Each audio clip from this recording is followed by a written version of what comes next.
Welcome to this episode of Women Unheard. Today I have with me Jameka Haynes, humanity coach and the owner of Bold Conversations. So welcome, Jameka. Thank you. Thank you. Thank you. It is wonderful to be here. I can't believe we literally just met each other a month and a half ago, and I feel like we've known each other for years. I know, and I think it's like I'm such a universe kind of gal, right? Like I'm not super religious, but very spiritual, and it really just felt like the universe was putting us together. It did, and I'm very picky. I'm very picky on like who I share my space with, who I have conversations, especially like really deep conversations. But your energy was like, oh my gosh, I think we need to be friends. For sure. Yeah, for sure. And it's rare because, I'm very picky. Well, and I feel the same way. And thank you so much because I feel like I'm in such a tough stage in my life right now that if you're not in my face, we're not talking. Yeah. Oh yeah, absolutely. Absolutely. Yeah. I know I had a friend call me last night, and normally I don't answer the phone. I just let it go to voicemail. I am not the best friend at always answering the phone. And she called and I saw her number. It was rare. And I'm like, let me pick that up. And she was like, I really needed you. Aww. And I'm like, well, I'm so glad I picked up the phone today. Yeah, it's so funny how our intuition, if we listen to it, always tells us exactly where we need to be when we need to be there. It does. Yeah. So anyway, I think it's so funny because how we met was through Amy Spear, right? I had that lady on this podcast too. Yep. That girlfriend is fun. Yes, she is. The first time I met her, I was at a leading ladies committee. And I rubbed a few people the wrong way that day because I was like, I'm new here. I don't really like it here, but I want to. I love it. And she immediately, from being from Chicago, I think so. Was so. I feel you, girlfriend. Yeah. I'm not mad at that. Yeah. I know. She is definitely a really good human. We met through my time at the Y. And then when she was doing Girls on the Run. Yeah. I'm very happy for her. I know. So tell me about you because I literally until she introduced us or said you should meet Jameka, and then again social media brought us together through another mutual contact, Jen Bosser. Yep. So. When she introduced me to you, I was like, I've never heard of a humanity coach. Yeah. I was like, oh, okay, that's fun. What is that about? So tell me, I know you were in luxury retail and then now you're doing humanity coaching and Bold Conversations. So what led you to leave retail and then get into this space? And what in the world is a humanity coach? Right. So retail, growing up, I knew I always was going to do something fashion related. I was sassy, putting clothes together, at 4. And your outfit today is fire. Thank you. But I started retail, was in retail for 25 years, straight out of college. That was my first job with Belk. And then I worked with Saks Fifth Avenue as an executive in luxury retail was pretty fun. Lots of, and I worked for their outlet store too, so I got a lot of amazing stuff at a discount, which definitely fed my love for fashion. I would be broke if I worked in retail. It was we're not even gonna talk about that. My husband's just like, why did this bill go up again? But it was honestly the best job because I got the opportunity to work with people at that stage, I was really more about helping people, women especially, just feel good on the outside. And not really knowing their whole story, to inside, but at least on the outside, they looked amazing. And there were times that I would be in the dressing room and like start to hear like a whole life story of someone. And so always had a love for people, always had a love for just helping somebody be their best. So when I left retail, that location closed and I wasn't going to relocate. So it was one of those, all right, this is my end of retail. And so I was like, what's next for me? And I had the opportunity to work in fundraising. So I did fundraising for a little bit, which it was so interesting. I had a client. She was one of my clients in retail. And at the time I was working at a nonprofit that's a gym. And so she didn't know I had left and gone there. And so she came in the gym and she's like, you just like sold me a Chanel bag like not too long ago. And then now you're selling me a personal training membership. And I'm like, yeah, absolutely. But I was able to connect with the mission of that organization. And so anytime I'm passionate about something, I can sell it to you. So it doesn't matter if, it's closed, if it's a mission, if it's a program, if it's something I personally connect with, then, I'm all in. So I worked in retail and then went to fundraising, and during that time in fundraising, met some incredible people, amazing donors, amazing coworkers. But that time and that season was probably, I had some very, very difficult professional challenges. I had a supervisor that, I'd had some difficult supervisors over the years. Like, I pretty much pride myself on saying, you know what, it's fine. I can prove myself, to anybody that challenged me or, didn't think my worth was, where it needed to be, right?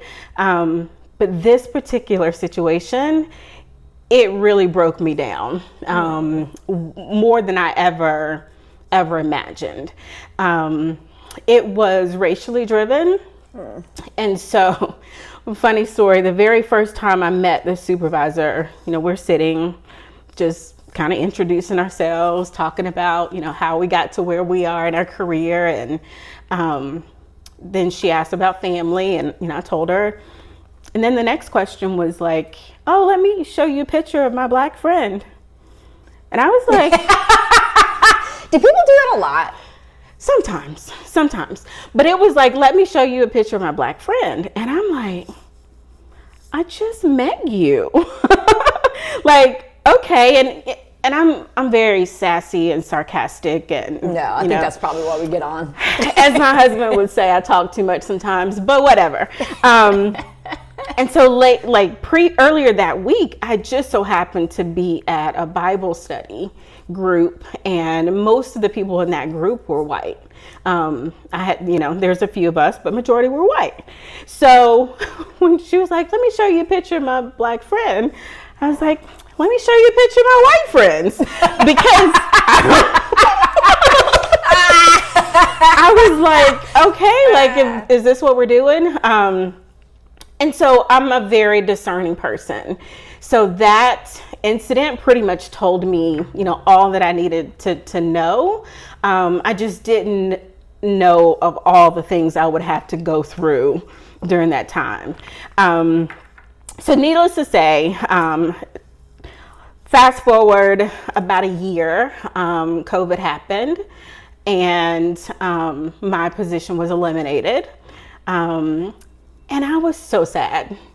Even though you were like in a weird space? I was in a weird space. I was sad because I really loved what I did. I didn't like the environment that I was in. it was very toxic, but I loved the people that I was helping. Yeah. I loved the people that I was serving. I loved the donors that I got a chance to connect with and to connect them to the passion and things that they were, excited about. And just everything that I had gone through. So during this time, that was COVID, 2020, just the whole dynamic of everything that was going on in our country. Yeah, that's how I ended up here. Yeah, everything that was going on in our country, during that time. But during that time, I realized that I had a lot of trauma. I had a lot of racial trauma that I never even realized was a thing. And so I really I've always been passionate about, inclusion and, making sure that everybody had an opportunity for their voice to be heard. But this time it was different, because it hit me personally a little bit different. And so I began to look and explore all things how do we include more people? How do we help more people have a voice? How do we help more people feel like they don't have to shrink and hide because of a bully? Yeah. How do we do that? And so a lot of the organizations and everything that I was involved in were just kind of geared towards diversity and equity and inclusion. Even creating the diversity and inclusion task force for the town of Mooresville, that I was a part of. But all of that during that time, one thing that I realized, it was the hard conversations that I had to have with people that helped me become the best version of myself. And the hard conversations that I wanted to avoid, the difficult things that I wanted to run from, the times where there was anger that was kind of motivating some of, the things that I was doing. And I'm like, we don't have to be in such an angry place. We don't have to fight for the opportunity to see a person as a human being, to see the humanity of another person. And through a lot of work, and I'm still daily, I'm challenged, but just looking at everybody has and should be treated with decency, respect, dignity, no matter what. No matter what. And we should also have that same self-compassion for ourselves. Yeah. And we're human. All of us are human. We're all made up of different experiences, different belief systems, different things that have made us who we are, but that doesn't discount anything about us. And the more we are able to sit down and have a conversation with someone, we learn new perspectives. We learn new things that can help us grow, that can help us, mature, that can help us just kind of expand our vision and our lens.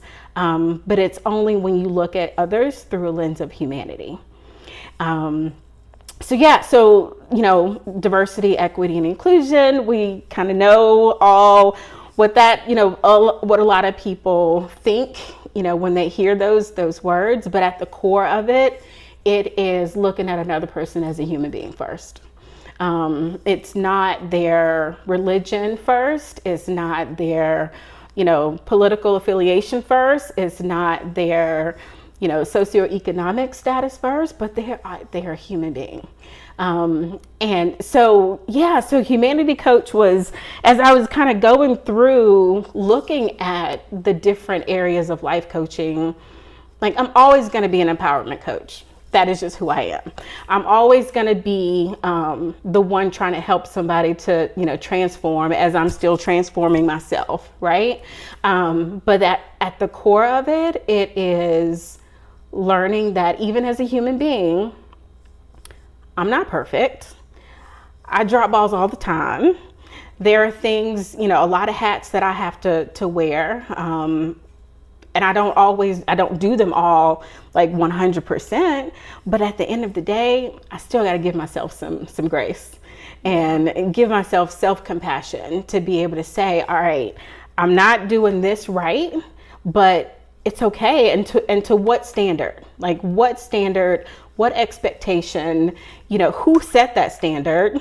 What belief system did I grow up with thinking that I needed to be, on a certain level? So Humanity Coach is, helping everybody to look at life, look at their life, look at their spaces, from a lens of humanity, and how do you show up as your whole self, as your best self, but also recognizing that even your enemy is a human being. And that took me a long time to even get there. There's so much. I have literally, Yes. My first question is, now that you're on the other side, right? And like you're humanity coaching and like you're really kind of looking at the person as a whole, how do you feel about your old role in retail, helping people look good on the outside? Because I know for me, I will say every time I've ever had retail therapy, which hasn't been in a really long time because I have a child now and I'm still trying to sort out my post-baby look, wardrobe, what in the hell fits this weird shaped body now that it's like not what it used to be. And when does it go back, or does it go back, and what is going to go back? Listen, my oldest is 18 and this thing is not going back, but I am learning to embrace it as much as I possibly can. Well, I'll tell you, I have been rewatching Ted Lasso. I don't know if you've seen that movie or that series. But Hannah Weddingham, I think is her last name, the British woman who owns the football club. That is one sexy bitch. I mean, and she is not like some toothpick. Like she is very curvy. She is sexy. She's classy. She's curvy. She's just she's like my new favorite person anyway. But anyway, so anyway, back to where I was going with this. I know whenever I engage in any sort of retail therapy, it's because I'm feeling bad about myself on the inside, right? Or I'm struggling with something that like I can't really come to grips with. And I'm like, let me just buy a bunch of shit to make me feel good. Which, I mean, does for like 30 seconds because then I forgot because I spent a bunch of, anyway. So, I mean, how do you like feel about like what you did and how you, where you are now and like, how that all kind of translates for you? It's so interesting that you say that, because I think back to during that time when I was such an emotional shopper, and I think back to some of my clients that I can remember, like they had a fight with their husband and they were in the store shopping, or they, something happened, something bad happened, and first place they came was, hey, let's, and there were times that thinking back, that I would drop little hints like, well, have you talked to a therapist? I'm not actually a licensed therapist. But now looking back, even for myself, like it was a lot of emotional shopping that I personally did because I wasn't happy on the inside. Like there were so many things that I tried to cover up with a new outfit, with looking my best, on the outside. And now I think there are, from emotional shopping to emotional eating to there's so many things connected to our emotions. But definitely looking back at retail, I probably I helped a lot of people like go along on their emotional journey, because we just, as women, when things are wrong, or we don't want to self-reflect and we don't want to do the work internally, it's easier to say, well, let me just go buy something and I'll look good. If it makes me look good, then nobody else is going to know. Nobody else is going to see what I'm really suffering and dealing with on the inside. So I caution, I'm very cautious now. Like when I have friends and they're like, oh yeah, I'm just going to go, and I'm like, what's going on with you? What's happening? Because, typically you're trying to run away from something whenever you are just go from A to Z. I mean, we all love to shop, but I don't. I used to, but I actually do not like shopping anymore. Yeah, mine changed. Like my style changed. Like I went from just, loving all thing designer to couldn't fit in the designer stuff. So I'm like, all right, who am I now?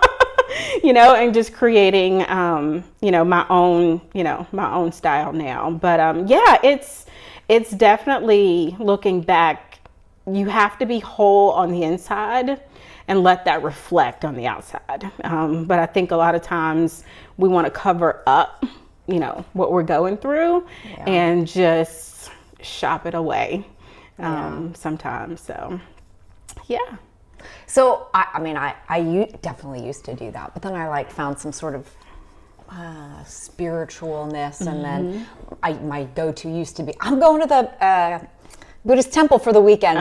Bye. Yeah. Sadly, I can't do that anymore because, I have a family and there's no weekend retreat Buddhist temple here, but in the land of, it's mostly Baptist church here. Yes. Yeah. Baptist, Jewish, a lot. Yeah. A lot. And I'm sure there's probably some places in Charlotte. There is. I did, when we moved down here, I did find the Kadampa Buddhist. Okay. I don't know if they call it a temple here or because it's like a square odd building. I don't think you're going to find it in this part. Oh, no.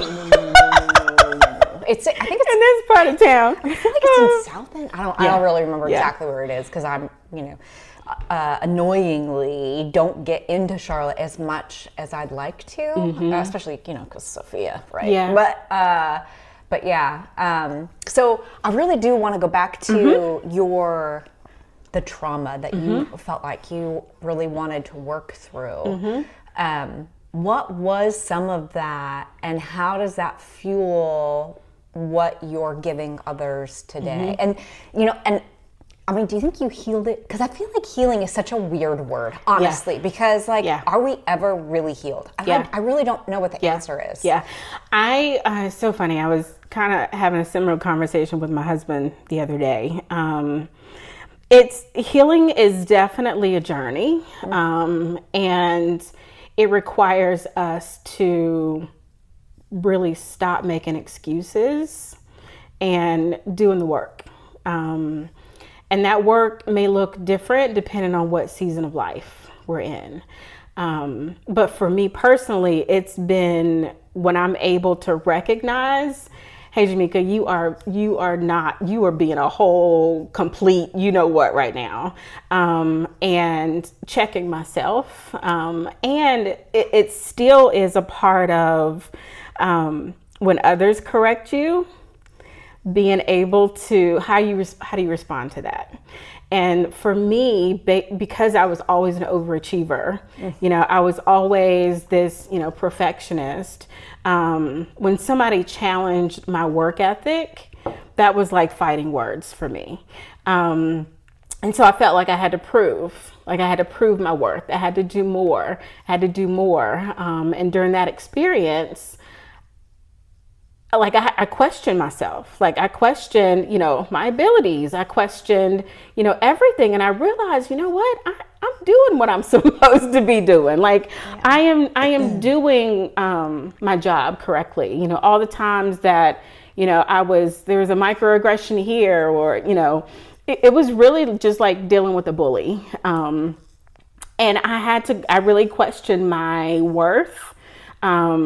And so going through, therapy and, everything just to talk it out, because there were so many times that I felt like, am I in this alone? Is anybody else, struggling with this?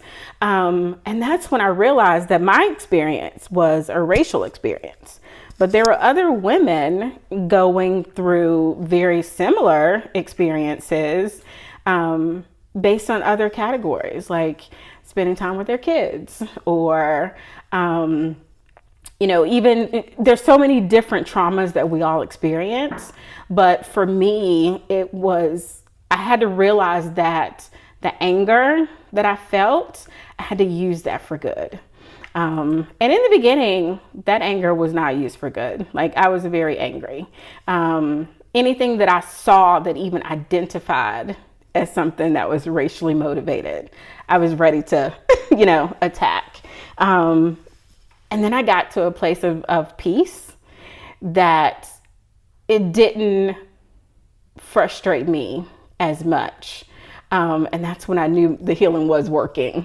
I wasn't as angry when I saw things in the news, or, I still get upset because I think, we're human, so there are going to be things that are going to always upset us. But learning to take a step back and try to have empathy for someone else, even our enemies, even those that disagree with us, even those that we just might not understand, has helped me tremendously in that journey. And there are days that it happened yesterday at the gym. I was minding my business, I was listening to a podcast, and a lady came in and, she had on a political, shirt. And I don't know this woman, but I made up a whole narrative in my head about who she was based on an assumption. And so I'm literally on the treadmill, just walking, and I'm like going through this whole story and narrative, like hoping this woman doesn't say anything to me, because I'm like, don't talk to me. And the funny thing how God works sometimes is he will show us situations and show us things that have to correct us in the moment. And so after I finished, she looked over and she was like, "How far did you walk?" And I told her, and she was like, "I'm so proud of you. I wish I could do that one day." And I was like, "Oh man."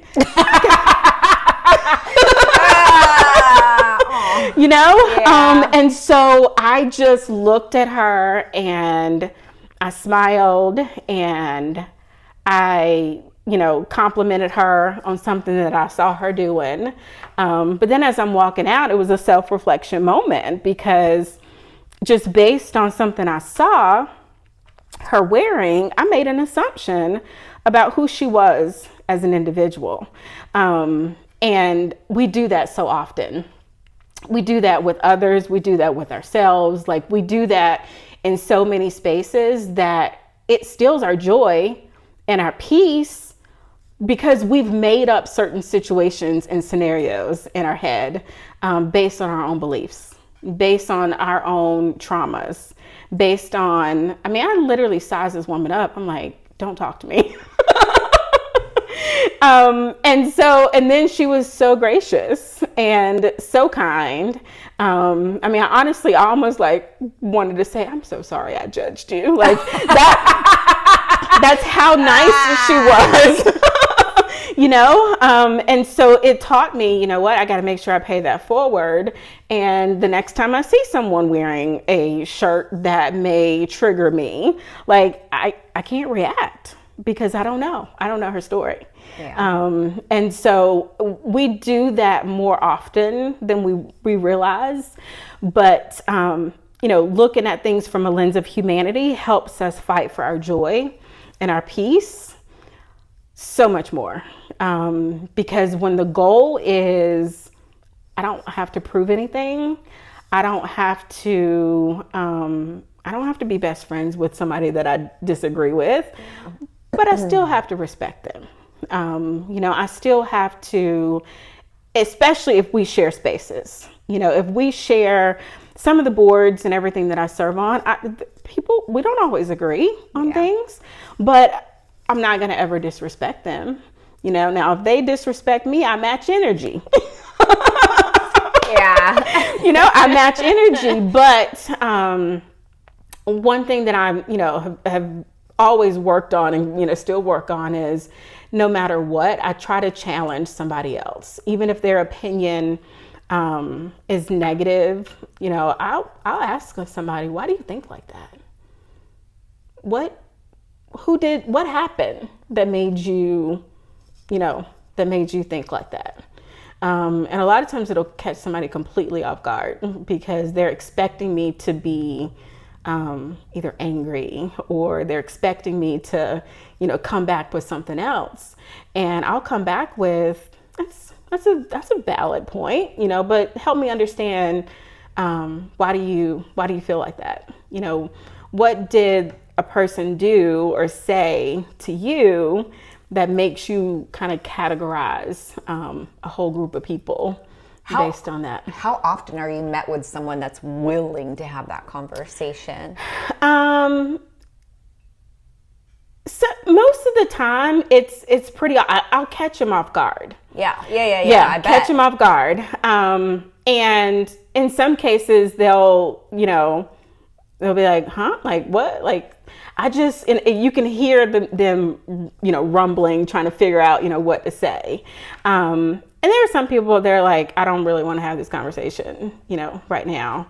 And I'm like, okay, but I know I've planted a seed. I've planted a seed that I may never see, at all, but at least I hope to get them to think about something a little bit different. Like the other day, like somebody said something that was, it was kind of racist, and random stranger. And I was like, I don't think like that. I said, that's an interesting perspective, but I don't think like that.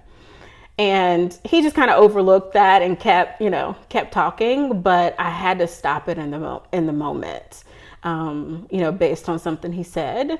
I couldn't just laugh it off or not say anything. Like, I'm like, that's interesting that you think that way. That's not how I believe. Yeah.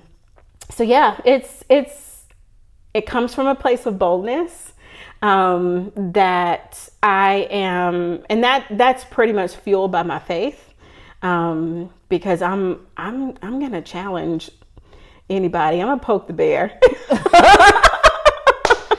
I'm going to poke the bear whenever I can, especially if I know that... God, you sound like my husband. Especially if I know that somebody is being hurt, if somebody is being excluded, if somebody is being made to feel like they have to shrink to show up in places, then if I have the ability, I'm going to make sure that I... try to change the dynamic in that room, so that nobody has to feel that way. I love that. And do you find that like most of the people that you're working with these days are women? Yes. And honestly, I think that is by design, because just over the years, even just over my career, working, and it's not only women, it's white women too, that I find that I work with more often now, which is strange because at one point in time I was like, no, I'm good. I'm good, because I've been hurt, so many different times. But when I said God has humor, definitely a sense of humor, because I'm in spaces now and I'm being challenged to look at people that I may have thought was my enemy before in a completely different capacity now. And so, it's women, because we are in so many different stages of transition. Either you're leaving high school, going into college, you're leaving college, starting your career. You're a young mom that's not married. You're a newlywed. You've been married for 50 years and now your kids are gone. Like, there's so many different areas of transition that we're in. And with that, we put this unrealistic expectation on ourselves to perform at the highest level with everything. And it causes stress, it causes self-hatred, it causes self-doubt, it causes all the things that we are not created to do. We are not supposed to be diminishing ourselves. We're not. We're amazing. Like, all the things that we're able to accomplish, and just even if just having a baby, if you're, if you're a mom, if you're in your 40s, even just going through the death of a child, like, there's so many things that we go through as women, but we're so hard on ourselves. We are so hard on ourselves because there's something we didn't do perfectly, or there's some wild expectation that we're trying to meet, and not sitting with, you know what, I made it through this day. Yeah. I did this well, and I'm going to celebrate that, because there's not always our environments that show us that, and environments that help us to be just safe and feel confident and feel, like we can come with our whole self and be accepted. So we try to maneuver and fit into environments instead of having environments adjust for us, for who we are. Oh gosh, there's so much there. But I feel like it's really only been in the last handful of years that women are really getting that, or starting to even have, oh my God, I have such goosebumps over this, or even just starting to have this conversation, because I am still very much in that space. And I don't know if it's just because I've been through so much change in the last 5 years, 4 years, that it's just a lot.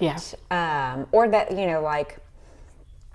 I had a child and got married much later in life and had this whole big life before that. And then trying to figure out what that looks like now, or where I want to be, or who I am, and all these different spaces is hard, especially for, A-type high functioning perfectionists, which I would like to think that I have reformed a bit, but I think the less sleep that I have, the more I realize I am not reformed. Let me tell you when you realize it.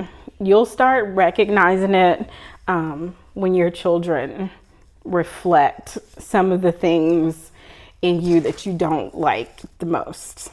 Oh, it's already happening. And and you go to correct them, and it's like, ouch. Yeah. Let me roll that back on myself, because there's so many times that I've gone to correct my child, my boys, or tell them you shouldn't do this, or why'd you do that? And thankfully I've given them the space to challenge me in a respectful way. But those first couple times when they challenge me, I'm like, oh yeah, I'm sorry. I'm sorry. I literally, because I grew up, do as you say, do as I say. Not as you do. Not as, yeah. And so, there are times that I'm looking at my kids and I'm like, oh, wait, I want to be better. Lead by example. I want to be better, and I can't expect them to do something that I'm not doing myself. So yeah, you do begin to see how to give yourself grace and forgive yourself more through the mini versions. Boy, I really don't know, because I feel like I have to still get through the season of my kid not sleeping. Yeah. Right? It's so hard to be, run a busy agency and have any me time and be a wife and a mom and take care of the house and the dogs and the things and all things, right? When you've had 4 hours of disjointed sleep. And this thing that Sophia is modeling back to me that I hate, but at least I think it's her modeling it back to me. It might not be, but I think it is that she will talk, right? And she still only says a handful of words, but she talks baby language she's definitely going to be one of those girls that talks nonstop. And I'm very excited for that, because that just means she's really intelligent. She's going to have a lot to say and a lot of questions and Yeah. But she starts to talk louder and louder and louder when she thinks she's not being heard, which is totally me. I do that all the time with my husband, because he actually, I don't think he ever listens to me, quite frankly. But she does that too. Yeah. And because, I've got I very rarely get a halfway decent night of sleep. And, so when our puppy is barking and barking and barking and shrill barking and shrill barking. I'm like, yeah! Yeah. So I don't love that about myself. Yeah. But I think Sophia also yells at the dog. So I'm like, oh no! Is this her mimicking me? Yeah, it is. Oh my God, I need some more sleep so I can stop yelling. It is.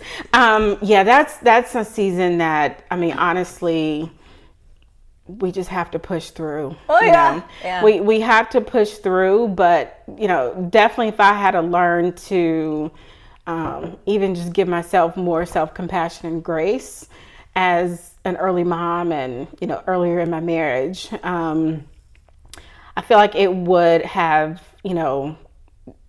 just kind of helped tremendously later in life. But when you do kind of put these just expectations that you're a mom, you're working, you're, a community champion, like you're doing all of these things, but also learning to be able to say, I can't do this. And it took me, really kind of battling some depression and anxiety to, really have to say, stop, you can't do anymore and you got to stop and do some internal work. And a lot of times we just want to kind of leap over the hard stuff. But every hard moment is teaching us something that we need to protect our sanity. But being able to embrace that and not run from it, that's where the work has to come. Because I ran from things so long and then I realized they're not going away. These situations are popping up and when I realized I was angry from some of the things I had gone through, it was still popping up in other areas. I had issues at my kids' school or in my neighborhood, or it was still there. And I had to realize I'm dealing with people, so it's not going to go away. They may never change, but that doesn't mean that I have to be unhappy, lack joy, and not be peaceful. So it's a constant daily battle. Well, right, and that's what it's about healing, right? It is a daily battle of being able to even just getting up in the morning and saying, all right, this is what I want to accomplish today. And getting at the end of the day, and you maybe didn't get any of those things done, but not allowing that lack of, productivity or whatever it is to make you question who you are as a person, and allow it to take you into a space and a place that you don't want to be, that you're not your best self. And so there are days that I'm like, I didn't make up the bed today, and okay, this has to be all right. But because my husband is we're like complete opposites. He is definitely an organizer and an organized individual. And you're not? I am to a certain degree, but he is just, he's different. He's built a little bit different. You're blowing my mind right now. I would have figured as A-type, you would have been super organized all over the place. I am with certain things, not with everything. There are things in my brain that I will literally kind of be all over the place with. And then there are some things that I'm like, all right, if it's something that I know I can do well, it's going to be perfect, right? But if it's something I'm challenged in, it's going to take me a minute. Yeah.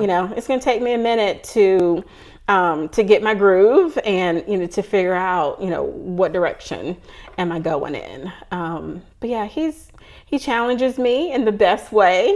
But I didn't always look at it like that. Because I'm a perfectionist, and if he gave me some, advice or suggested something to me, what I heard was, oh, you don't think I can do that? Yeah, girl. girl. You don't think I'm capable of that? And that was not his intention at all. And so, yeah, it's definitely been a journey, even healing from ready to attack, when he was being helpful. But I'm like, I don't need your help. Oh, I have that. Yeah. Because, Tom and I are still newly married-ish, right? So we have a lot of that. And, having a kid in the mix and me, 0 sleep. Yeah. Yeah. I'm blessed if I could tell you how many times we've talked about divorce in the last 2 years.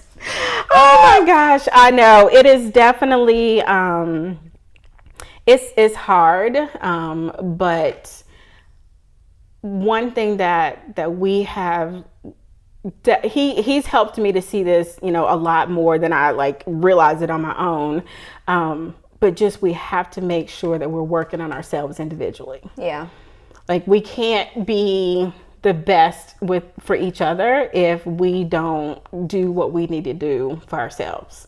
And there are still times that I'm just like, no, I'm good, and he's like, but are you? So, yeah, definitely learning how to, be whole, while you're still learning things about yourself. While you're still, I'm now a mom of a rising college sophomore. Yeah, I just can't. And I have a son he'll be in high school. He's starting in high school next year. And I'm like, what? I don't know what that, I'm not old. What? You are not old. I'm not old, but then my knees and my back are like, girl, you're old. Annoying. I just had that experience with my knees. We walk 8 miles a day in Savannah, and I still can't sit on the floor cross-legged unless I'm on my meditation cushion. I'm like, what in the actual? Yeah. So, so just figuring out who am I now?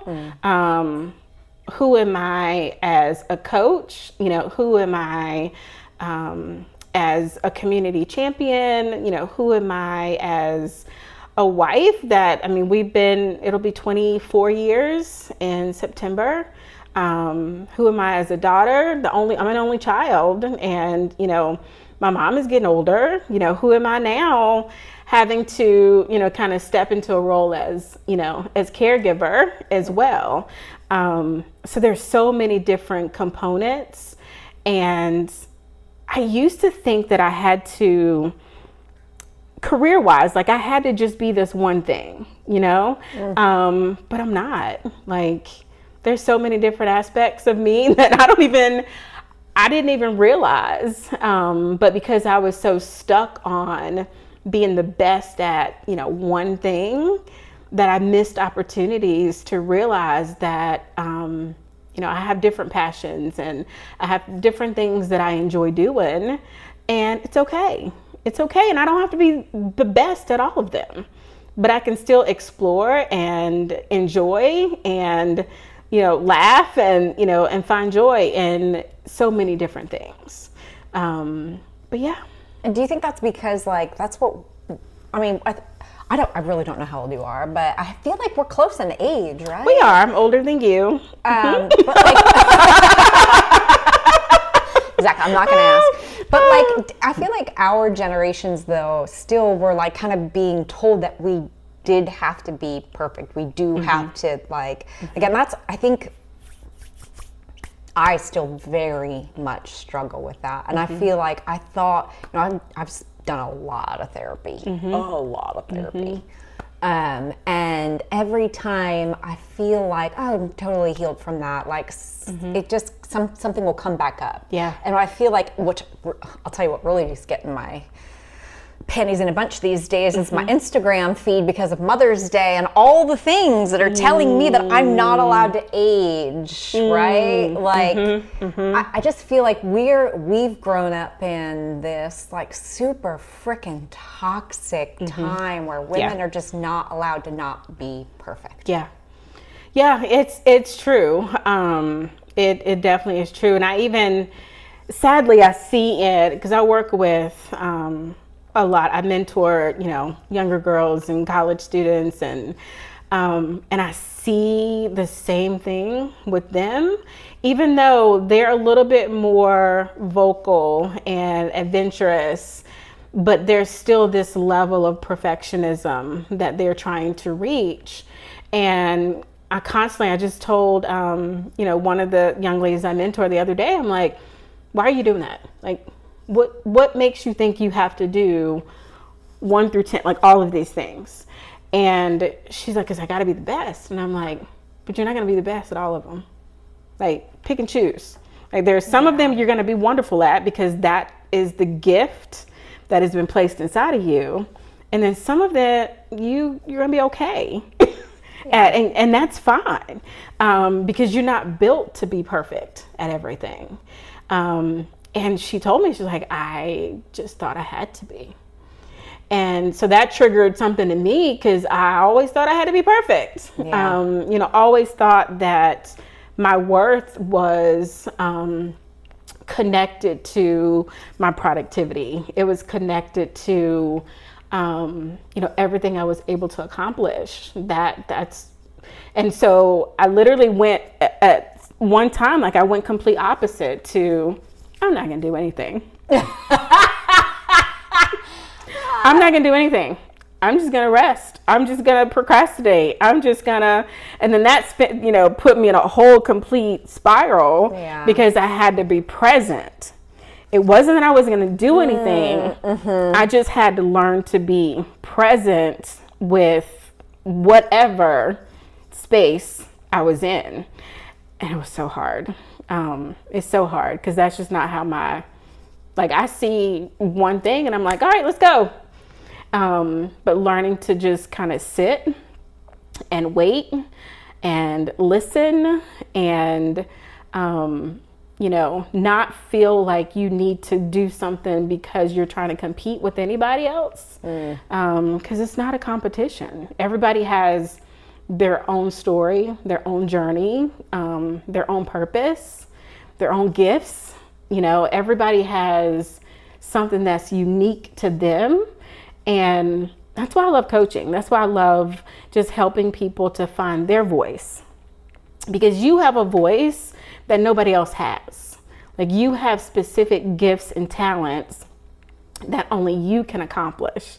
And there may be people that try to mimic that because they see how great you are, right? Yeah. They see how amazing you are. And so they're like, well, I'm gonna do that. But they can't because they're not you. And there may be things that you try to do because you're like, well, I see her life looks, I'm wondering if I try that. And it doesn't work because you're not meant to do that. Right. You're not meant to do that. You're meant to do exactly what you're doing right now, but just doing it with a little more grace for yourself and a little more self-compassion and seeking peace, whatever that looks like. And that peace may be, I may have to turn down something, or I may have to say no, to this meeting so I can get an extra nap, whatever that looks like. And then, yes, there are times that we have to grind it out. Yeah. Right. But also knowing that and questioning, why are we working so hard? Like, are we working hard to provide for a family? Or are we just working hard because somebody told me I couldn't, and so I need to prove them wrong? And so just kind of looking at our own motives and our own intentions about things that we're doing. I love that. Yeah. Okay, so I have one last question. Yeah. Before I'll ask you my final question. So why do you think that you're working with so many white women? Is it because you think that, God or the universe is like trying to help you work through something? Or are you seeing a pattern among the white women that you're working with?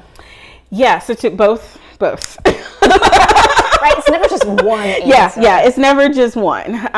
So yeah, I do think that it's definitely, I've learned how to adapt, and I've learned that going back to humanity, to look at other people as a human being, no matter what their situation is. At the end of the day, we all have so many things that are more in common than we do that are different.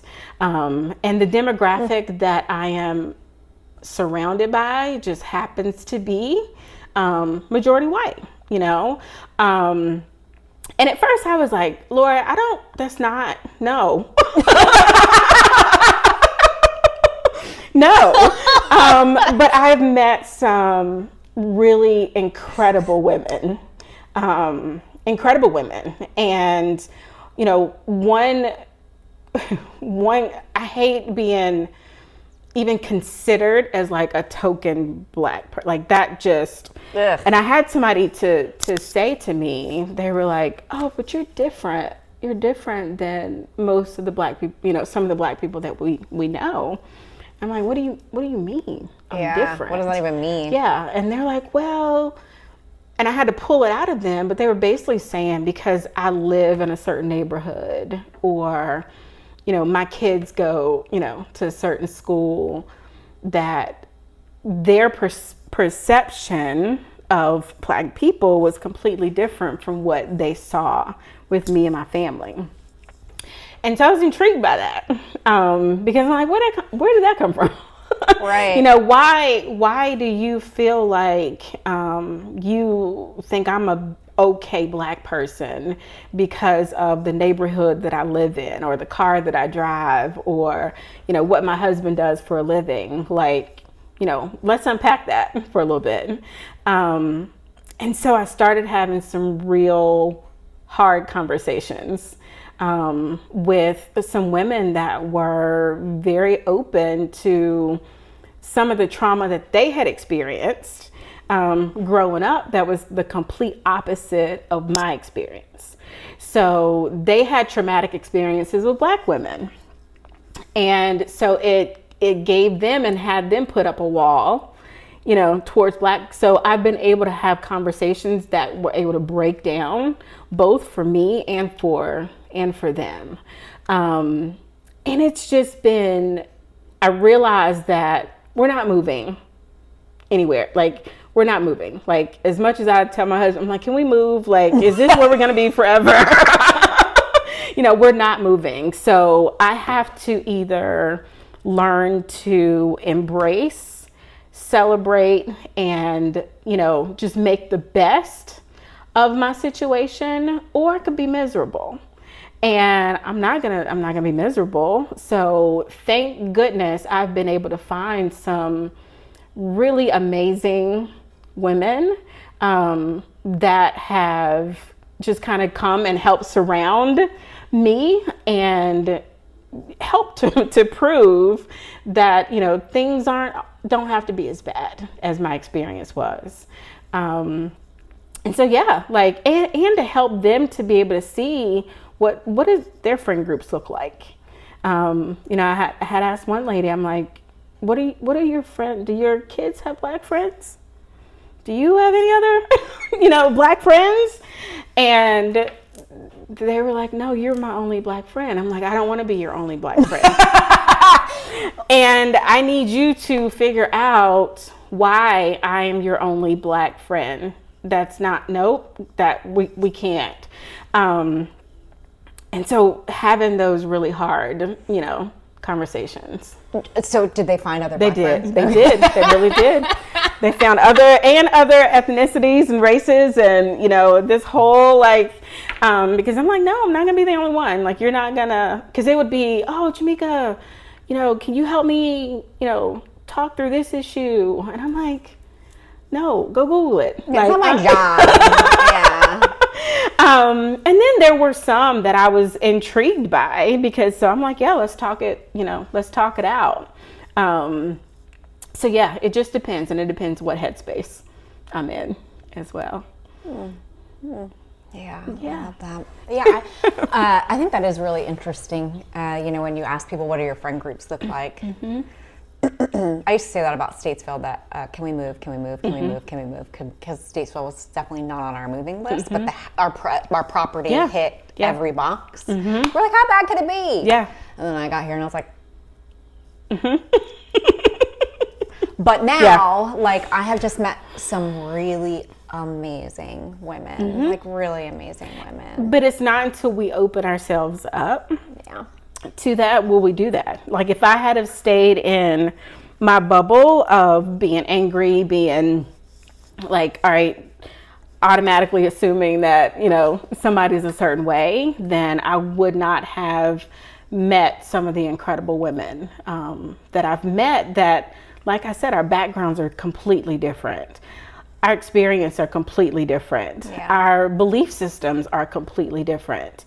But we have so many things in common. Like, we're raising kids that are the same age. We, you know, are struggling with some of the same health things. Like, there's so many similarities, and actually more similarities that we have in common than we do that are different. And being able to talk through those with people that are different from you is so important. And there's so much power in that. Yes, you have to keep your core group of people that, you know, just make you feel warm and safe and, you know, all of that. Yeah, you have to. But life is not going to always be full of people that we 100% get along with. And I just got to a point that I'm not going to change who I am because somebody doesn't agree with me. But I will help them adjust to who I am. But I'm not going to be a different person just to make them comfortable and just to appease them. And so do I make friends? Yeah, I do. Do I lose friends? Yep, I do that too. But if you're meant to be in my life, in my, you know, then I feel like you're going to be. But I really try to encourage my kids and myself, like, to make the best of every situation, no matter what. And it may not be ideal. Like, it may, like, you may, and I may kick and scream and I wish, but at the end of the day, it is what it is. So I can choose peace, or I can choose to be miserable. And I don't want to be that. That's good. Yeah. Okay, so my last question for real. What is one thing that you want women to take away from our conversation today? Oh, wow. I think the biggest thing, so bold. Bold was birthed from a place of, you know, me really questioning my own worth, my own value. Like, where can I show up and be accepted as the person that I am? So I think it is recognizing that you're going to be whoever you are, right? And be that person unapologetically.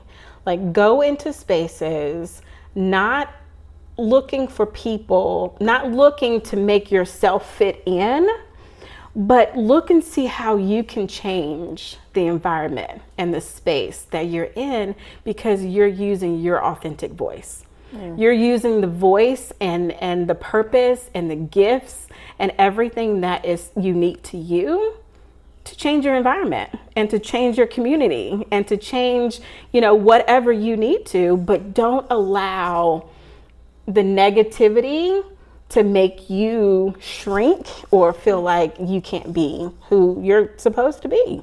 And so, yeah, I say unapologetic all the time, because I'm just at a place, I'm not going to apologize for, you know, for who I am. People have called me angry. People have called me, you know, and I'm like, if you see anger, I see passionate, you know? I say that to my husband all the time. I mean, I'm sorry that's what you see. Like, you know, and then there are some times that I know I do have to, you know, be very intentional with my delivery. But yeah, just be unapologetic, bold, you know your voice and do the work. If you have to, you know, take a step back and really kind of own your crap. Like, if there's something and somebody's like, you know what, I don't know that you're bringing the best to the table, you can look at that and say, all right, is there something I need to work on? Is there something I need to but that doesn't have to make you shrink as an individual. Yeah. You can use that as an opportunity to grow and to learn. So yes, definitely be unapologetic in everything. I love that. I really do. Yeah. Oh gosh, Jameka, thank you so much for allowing me to be in your space and to share your energy with me and whoever is going to listen to our podcast today. Yeah. So I really, really appreciate it. And I do hope, I do have more Black friends, by the way. That we can stay connected despite the fact that I never sleep and that is hilarious. I'm like really bad at returning That is hilarious. I am so when I wake up at 2:00 in the morning and I'm like, I'm probably let me text her and just say, hey girl, hey. 2 a.m. I'm your girl. Might be 2:30, could be 3, but Sophie is definitely awake at some point. Yeah. Usually once or twice. Yeah. Or 3 oh my times. goodness. Yeah. Oh my goodness. That's hilarious. So Jameka, why don't you tell everybody how they can find you? So my website is www.boldconvos.com. Also on Facebook at Bold Conversations and Instagram at Bold Convos. Awesome. Thank you so much, Jameka. Thank you. Yay.